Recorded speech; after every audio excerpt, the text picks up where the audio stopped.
साथ पश्चिम बंगाल के दार्जिलिंग में बड़ा ट्रेन हादसा हुआ है। कंचनजंगा एक्सप्रेस को मालगाड़ी ने टक्कर मार दी। ट्रेन हादसे में कई लोगों के घायल होने की खबर है। हादसे में 3 से ज्यादा बोगियां क्षतिग्रस्त हो गई हैं। घटना स्थल पर रेस्क्यू ऑपरेशन चल रहा है। हादसे में 5 लोगों की मौत की खबर है। आंकड़े बढ़ भी सकते हैं। 30 से ज्यादा लोग घायल बताए जा रहे हैं और हादसे के बाद रेलवे ने एक हेल्पलाइन नंबर जारी किया है, जो हम लगातार टेलीविजन स्क्रीन पर फ्लैश भी कर रहे हैं। 03323508794। दूसरा हेल्पलाइन नंबर 23833326 पर जानकारी आप ले सकते हैं। अगर आपके अपने भी इसी ट्रेन में सवार हैं तो फिर एक हेल्पलाइन नंबर जारी किया गया है। इस हेल्पलाइन नंबर के जरिए आप फोन मिलाकर जानकारी जुटा सकते हैं। 5 तस्वीरें आपको दिखाते हैं हादसे की, किस तरीके से ये पूरा हादसा हुआ इसे समझिए। बंगाल के दार्जिलिंग जिले में ये ट्रेन हादसा हुआ है। सियालदा ये जा रही थी। दार्जिलिंग में बड़ा हादसा, जहां एक जो यात्री ट्रेन खड़ी थी पहले से ही, उस पर मालगाड़ी अगर अचानक से टक्कर मारती है तो फिर पूरे डिब्बे ही ऊपर आ जाते हैं। तीसरी तस्वीरों में आप देख सकते हैं कि ट्रेन को कैसे टक्कर मारी गई है। 5 लोगों की मौत की खबर है। आंकड़े बढ़ भी सकते हैं।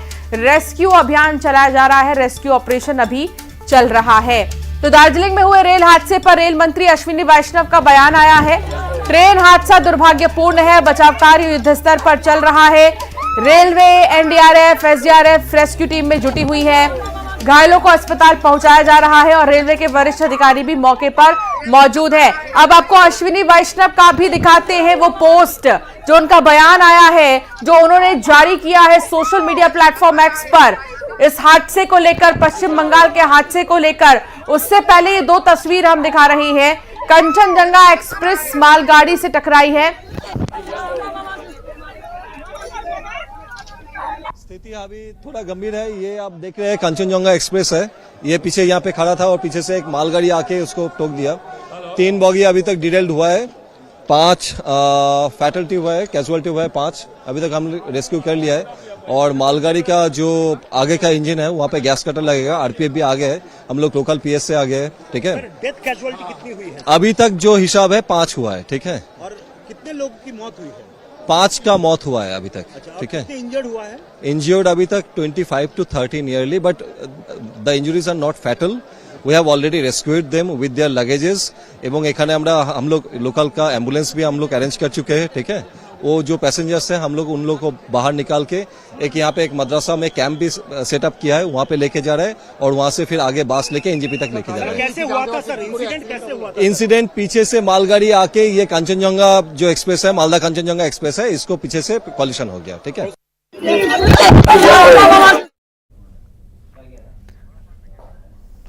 तो दार्जिलिंग में हुए रेल हादसे पर रेल मंत्री अश्विनी वैष्णव का भी एक पोस्ट हमने देखा। उसमें लिखा है कि ट्रेन हादसा दुर्भाग्यपूर्ण है। बचाव कार्य युद्ध स्तर पर चल रहा है। एनडीआरएफ, एसडीआरएफ की टीमें मौजूद है।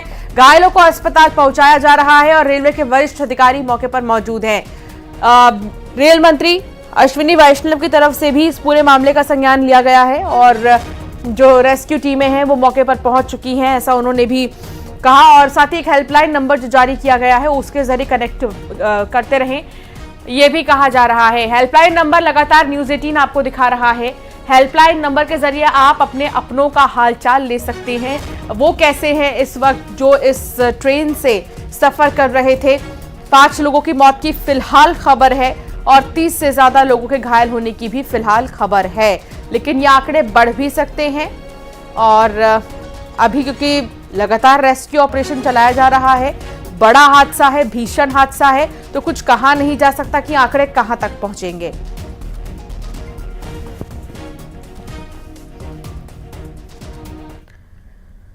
इंदौर में नीट की छात्रा से दुष्कर्म का मामला सामने आया है। कोचिंग में दोस्ती कर दुष्कर्म किया गया। छात्रा के साथ होटल में दुष्कर्म किया गया। नीट की तैयारी कर रहे छात्र ने ही रेप किया है, शादी का झांसा दिया और फिर दुष्कर्म किया। पुलिस ने आरोपी छात्र पर मामला दर्ज कर दिया है।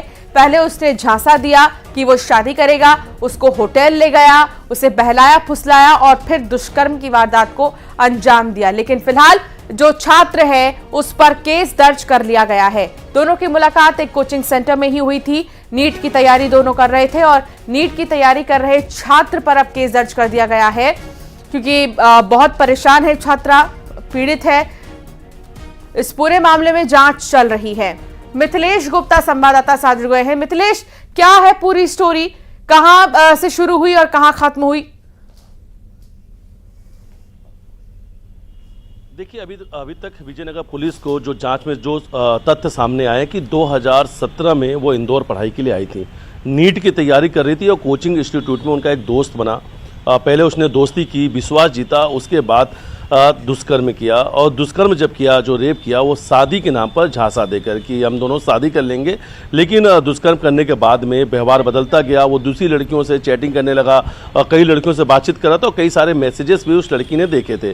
उसके बाद उसने कहा कि तुमने मेरे साथ चीट किया है, अब तुम दूसरी लड़कियों के साथ भी चीट कर रहे हो। तुमने मुझसे कहा था कि शादी करोगे और शादी करने के नाम पर ही तुमने मेरे साथ में रेप किया है, बलात्कार किया है और तुमने शारीरिक संबंध बनाए हैं। उसके बाद जब उसने शादी से इनकार कर दिया, उसके बाद में उसने धमकी दी, अगर इसकी शिकायत पुलिस को करोगी तो तुम्हें जान से मार दूंगा। पीड़िता थाने पहुंची, परिवार के साथ में उसने जान से मारने की धमकी और दुष्कर्म की धाराओं में केस दर्ज करा लिया है। विजयनगर पुलिस जो है पूरे मामले की जांच कर रही है। ओम यादव नाम का इसमें आरोपी है, इंदौर की रहने वाला है, जिसके खिलाफ ये केस दर्ज किया गया है। फिलहाल इन्वेस्टिगेशन चल रही है। कोचिंग इंस्टीट्यूट में जो और लोग पढ़ते थे उनके साथ बातचीत की जा रही है, जो उनके दोस्त हैं उनके भी बयान लिए जा रहे हैं। तो पूरे मामले की छानबीन चल रही है, लेकिन नीट की छात्रा के साथ में दुष्कर्म का इंदौर से ये बड़ा मामला सामने आया है। ये बहुत ही शातिराना अंदाज में जो लड़के हैं अपनी बातों में फंसा लेते हैं जितनी भी लड़कियां हैं उनको, और फिर इस तरह की वारदात को वो अंजाम देते हैं। ये समझने की ज़रूरत है और न्यूज़ 18 की तरफ से इस खबर दिखाने का मतलब ही यही है कि आप इस पूरे मामले को देखकर सावधान हो जाइए, क्योंकि आप पढ़ने जा रहे हैं, आप कुछ हासिल करने जा रहे हैं। ऐसे में बीच में किसी भी तरह के अगर आप देखते हैं ऑब्स्टिकल्स तो उससे आगे बढ़िए। मिथिलेश, पेरेंट्स का क्या कहना है, क्योंकि ऐसे वक्त में पेरेंट्स के सर पर बहुत बड़ी परेशानी आती है। देखिए, पेरेंट्स का इसमें कहना है कि जो भी आरोपी है वो गिरफ्तार हो, सज़ा मिले उसे। लेकिन पेरेंट्स भी कहते हैं, क्योंकि अगर इंदौर की बात करें या कहीं के भी, ये बड़े शहर में लोग, एजुकेशन हब होता है, पढ़ने के लिए आते हैं बड़ी संख्या में छात्राएँ 12th के बाद में, कोई 10th के बाद में पढ़ाई के लिए बाहर आते हैं। ऐसे में दूसरों पे विश्वास करना, इस खबर को दिखाने का उद्देश्य यही, मतलब यही है कि लोग इससे जागरूक बने कि अगर कोई आपके साथ पढ़ रहा है, कोई आपसे दोस्ती करता है और दोस्ती में फिर अगर कोई शादी का नाम का झांसा देता है या दोस्ती में विश्वास के साथ वो आपको किसी फ्लैट पे ले जाए, किसी होटल में लेके जाए, तो जाने के पहले आपको सोचना चाहिए और शायद नहीं जाना चाहिए। अगर होटल और फ्लैट की जहाँ पे ले जाया जाता है, ये विश्वास बनाकर, और ऐसे ये नहीं पहला नहीं, ऐसे कई मामले सामने आ चुके हैं कि जब जो दोस्त होते हैं वो विश्वास में फ्लैट पे लेके जाते हैं, पढ़ाई करने के नाम पे जाते हैं और कई बार नशीली चीजें जो हैं वो पिलाकर दुष्कर्म करते हैं, रेप करते हैं। होटल के ऐसे कई सारे मामले सामने आ चुके हैं। तो देखिए, इस तरह चीजों का खबरों को दिखाने का सिर्फ और सिर्फ उद्देश्य यही होता है कि आप सतर्क रहें, जागरूक रहें। दोस्ती के नाम पर आज के वक्त में सबसे ज्यादा दुष्कर्म की घटनाएं सामने आ रही है। बिल्कुल, कोई आपका फायदा उठाए ऐसा मौका ही ना दे। बहुत शुक्रिया मिथिलेश जानकारी साझा करने के लिए। और क्योंकि देखिए, सावधान होने की जरूरत है। अगर आप भी जाते हैं कहीं पर पढ़ने, आके आपके बच्चे कहीं पढ़ने जाते हैं तो उनको जरूर इस चीज की जानकारी दें। आगे बढ़ेंगे। मध्य प्रदेश के मंडला में 11 घरों पर बुलडोजर का एक्शन लिया गया है और इससे सियासत गर्मा गई है। AIMIM नेता और हैदराबाद के सांसद असदुद्दीन ओवैसी ने बुलडोजर कार्रवाई पर सवाल उठाए हैं। उन्होंने इस कार्रवाई की तुलना मॉब लिंचिंग से की है। बता दें कि हाल ही में मंडला जिले में पुलिस की छापेमारी के बाद एक बड़े गौ तस्कर नेटवर्क का पर्दाफाश हुआ था। छापेमारी के बाद 11 घरों से गोवंश बरामद हुए थे। इसके बाद आरोपियों के अतिक्रमण पर बुलडोजर चला दिया गया। सोशल मीडिया प्लेटफॉर्म एक्स पर ट्वीट करते हुए ओवैसी ने लिखा, जो काम पहले भीड़ करती थी वो काम अब सरकार कर रही है।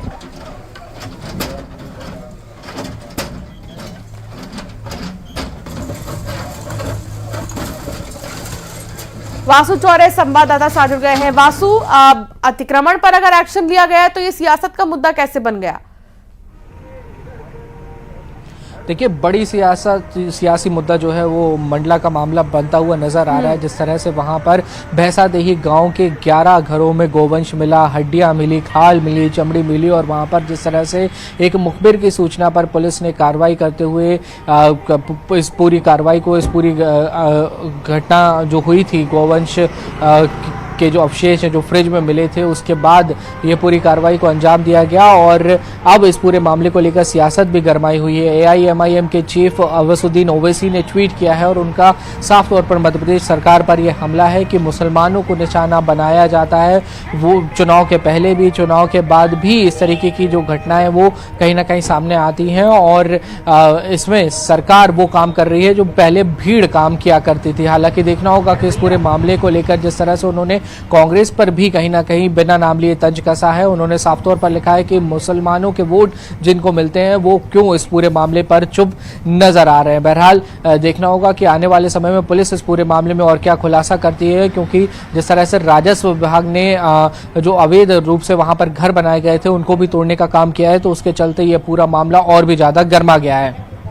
ठीक है, हमारे साथ पीर तौकीर निजामी जी जुड़ गए हैं, AIMIM प्रदेश प्रवक्ता हैं वो। बताइए तौकीर साहब कि आप ये जो अतिक्रमण को हटाया जा रहा है, इस पर जो कार्रवाई की जा रही है, उसको मॉब लिंचिंग से क्यों जोड़ा जा रहा है? पीर आज ही कैसे पता चला?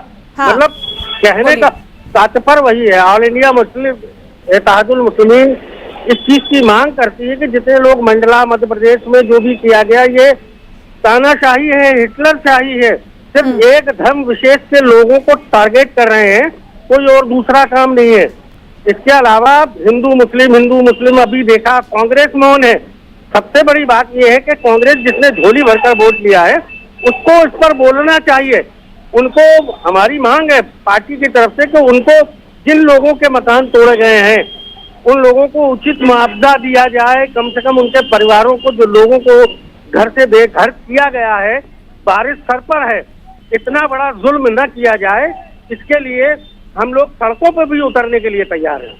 ठीक है, शिवम शुक्ला हमारे साथ जुड़ गए हैं, बीजेपी से पक्ष रखेंगे। शिवम जी, सीधे तौर पर पीर तौकीर जी को आप अगर सुन रहे होंगे, उनकी बात भी मैं रिपीट कर देती हूँ। उनका कहना था कि आज ही क्यों इस पर ध्यान दिया जा रहा है, पहले क्यों नहीं ध्यान दिया गया है? एक विशेष समुदाय को टारगेट करने की कोशिश बीजेपी कर रही है। देखिए, जो सबसे महत्वपूर्ण चीज है, यह जो एक्शन लिया गया है, यह हमारी संवैधानिक जो वैल्यूज हैं उनको ध्यान में रखते हुए लिया गया है। संविधान में ही प्रावधानित किया गया है कि गौवंश की तस्करी, उसके विक्रय, उसके भंडारण, उसके गौवंश की समाप्ति, इस प्रकार के कदमों पर सरकार नियंत्रण स्थापित करेगी। जो गौवंश प्रतिषेध नियम है उसके अनुसार भी यह कार्रवाई की गई है। मध्य प्रदेश में अगर कहीं भी किसी भी अंचल में किसी भी हिस्से में अवैध रूप से गौवंश को मारा जा रहा है, उनकी तस्करी की जा रही है, लगभग 150 से ज्यादा गायें उनके पास से जीवित अवस्था में पाई गई हैं, तो स्वाभाविक तौर पर यह बहुत ही चिंता का विषय था सरकार के लिए। जैसे ही मामला संज्ञान में आया, तमाम आरोपियों के हौसले तोड़ने के लिए उनके घरों को तोड़ा गया और स्वाभाविक तौर पर इस प्रकार की कार्रवाई पूरी निष्पक्षता के साथ आने वाले वक्त में भी आपको देखने को मिलेगी। सरकार कभी किसी भी वर्ग के, किसी भी समूह के प्रभाव में आकर के निर्णय नहीं लेती है।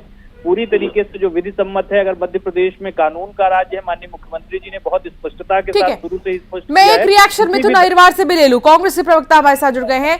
मिथुन जी, आखिर क्यों इस कार्रवाई को मॉब लिंचिंग से जोड़ा जा रहा है? कांग्रेस का क्या स्टैंड इस पर? देखिए, सबसे पहली बात तो हमारे साथी भाजपा जो बोल रहे हैं, जैसे संविधान में कोई प्रावधान नहीं होता। संविधान में अगर प्रावधान होता तो गोवा में आपके मुख्यमंत्री प्रमोद सावंत खुलेआम नहीं कहते कि हम ये जो बीफ है इसके उत्पादन को बढ़ावा देंगे।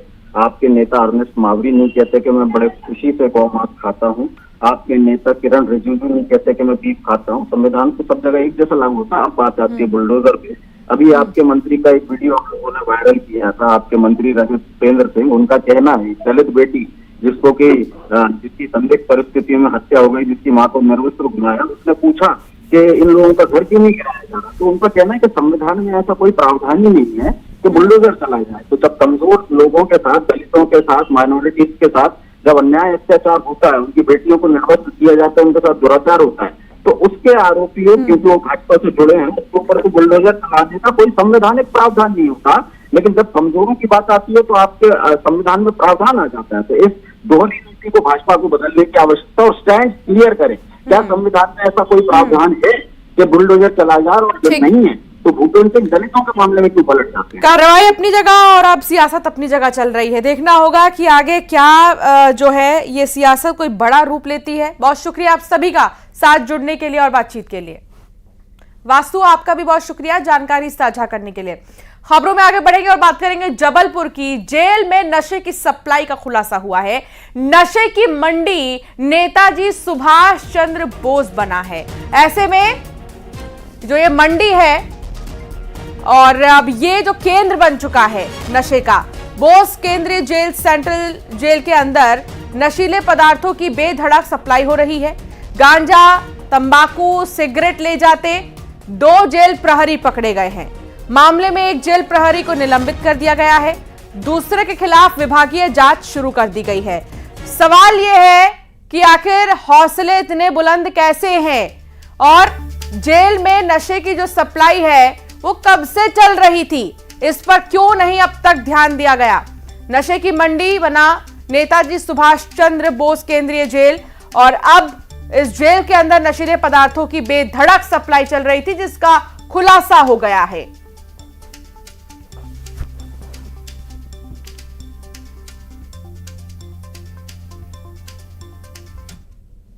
सूचना मिलने पर सबकी सघन तलाशी की गई, जिसमें से 2 प्रहरी, एक मुकेश फुंडे, दूसरा सुशील खेमरिया, इनके पास से जेल में जो प्रतिष्ठित सामग्री है तंबाकू वगैरह, ये अंदर जाने के लिए प्रसिद्ध है, तो ये मिली।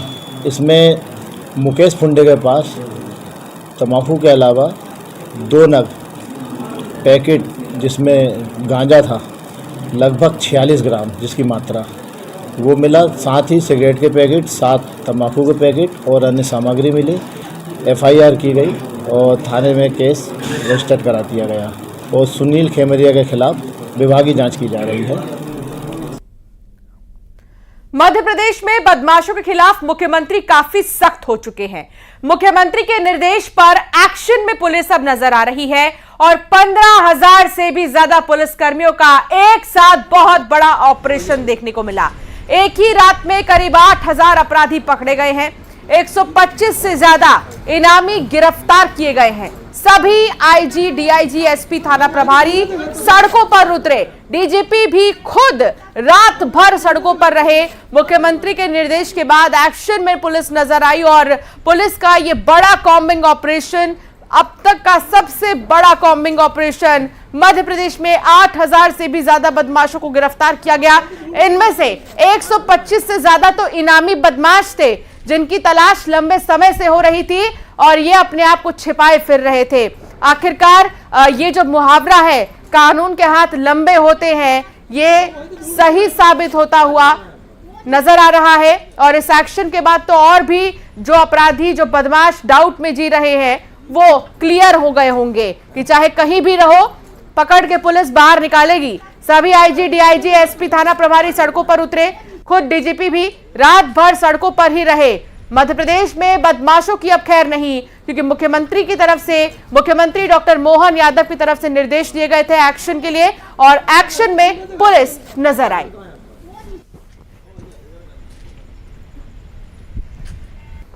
और अब बात खंडवा की करेंगे, जहां चाकू से गोदकर युवक की हत्या कर दी गई। चाकूबाजी में एक युवक घायल हो गया है। चाकूबाजी से पहले खूब मारपीट भी हुई। मारपीट का CCTV आप देखिए, CCTV फुटेज सामने आया है। मारपीट के बाद युवक की चाकू मारकर हत्या कर दी गई। दरअसल पुरानी रंजिश से जुड़ा हुआ पूरा मामला, जो कहा सुनी से शुरू तो हुआ लेकिन मौत तक पहुंचा, सीधे हत्या तक पहुंचा। हालांकि विवाद जो हुआ वो काफी देर तक हुआ। अस्पताल और मौके पर पुलिस बल तैनात है, पहुंचाया गया। बावजूद इसके अस्पताल की तरफ से भी मृत घोषित कर दिया गया युवक को। एक के बाद एक कई वार चाकू से किए गए।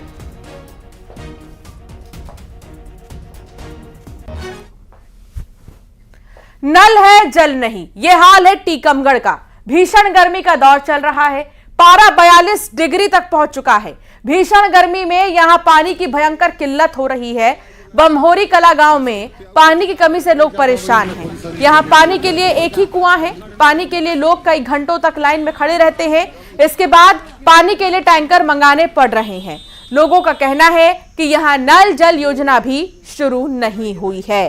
निःशुल्क प्याऊ को चला रहा है। यहाँ के लोग 300 रुपये महीने देकर पानी मोल खरीद रहे हैं और रुपये देकर यहाँ पे पानी खरीदने को मजबूर हैं। और यहाँ पे जो नल जल योजनाएं हैं लगभग 5 साल से यहाँ पे काम चल रहा है और अधूरी पड़ी हुई है। लोग काफ़ी परेशान हैं। आप देख रहे हैं कि यहाँ पे गांव के लोगों ने यहाँ पे निःशुल्क प्याऊ भी बना रखी है ताकि गांव के लोग और आसपास के लोग जो भी यहाँ से निकले उनको पानी की सुविधा मिल सके। और यहाँ पे बर्तन भी कुछ लोगों के रखे हुए हैं। यहाँ पे देख रहे हैं कि ये एक कुएं से यहाँ पे पानी आता है जहाँ से बोरवेल है और यहाँ पे ये तमाम लोगों के यहाँ पे ये साँटे यहाँ पे बोरवेल से लगे हुए हैं और इसी का यहाँ के लोग पेमेंट करते हैं। लगभग 300 रुपये लोग पानी के पैसे दे रहे हैं। पानी की यहाँ बहुत समस्या है, पानी है नहीं है और बोर वगैरह सूखे डले हैं और टंकी चालू नहीं हो रही है।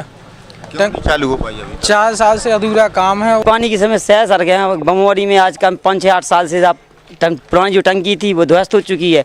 नई टंकी बन रही है। सब 5 साल से काम लगा है वहाँ पे पता नहीं बताते कि पैसा नहीं आता है, ठेका का काम नहीं हो पा रहा है, पानी कहीं से मिलता नहीं है सर। तो यहाँ पे भीषण गर्मी पड़ रही है। पारा जहाँ 42 डिग्री के पार पहुँच रहा है। ऐसे में लोगों को सबसे बड़ी परेशानी पानी की हो रही है और 2-2, 3-3 घंटे लाइन में लगकर इंतजार करना पड़ता है। राजीव रावत, न्यूज़ 18, टीकमगढ़।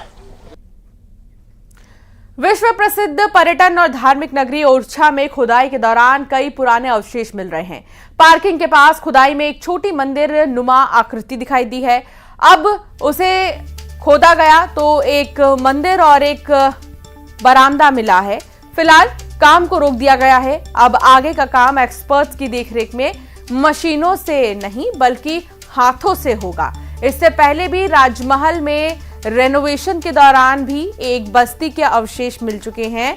ये धरोहरें करीब 500 साल से भी पुरानी बताई जा रही हैं। ओरछा में श्री राम राजा मंदिर परिसर और आसपास के क्षेत्र मिलाकर श्री राम राजा लोक का निर्माण किया जा रहा है।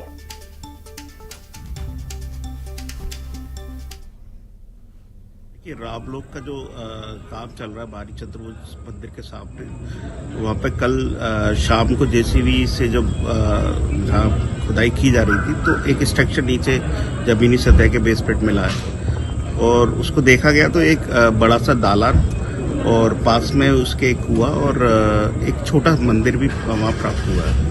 तो उसकी अभी निरीक्षण किया गया है और उसको मशीनों द्वारा ना काम करते हुए मैनुअल मजदूरों के द्वारा सफाई करके फिर देखा जाएगा कि क्या है पूरा स्ट्रक्चर। जी बिल्कुल निश्चित है, क्योंकि ओरछा जो है काफ़ी प्राचीन शहर है।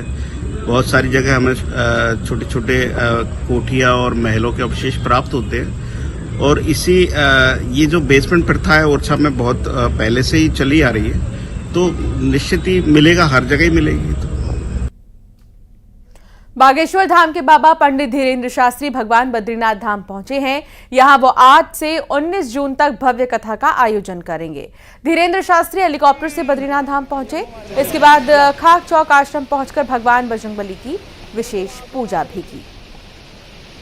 ये तस्वीर आप देख रहे हैं जब धीरेन्द्र शास्त्री बद्रीनाथ धाम पहुंचे और 19 जून तक वो यहीं पर रहेंगे। उनकी एक विशेष कथा होगी। इस कथा का आयोजन किया जा रहा है। चमौली में बद्रीनाथ धाम स्थित है और बहुत ही खूबसूरत नज़ारा बद्रीनाथ धाम का। प्रकृति की सुंदरता और संस्कृति, यहाँ पर हर चीज़ का संगम आपको नजर आएगा। लेकिन पंडित धीरेन्द्र शास्त्री जब यहाँ पहुँचे तो उन्होंने यहाँ पर लोगों ने उनका स्वागत किया। इसके साथ ही उन्होंने विशेष पूजा हनुमान जी की भी की। बुलेटिन में फिलहाल इतना ही। आगे भी खबरों का सिलसिला जारी है।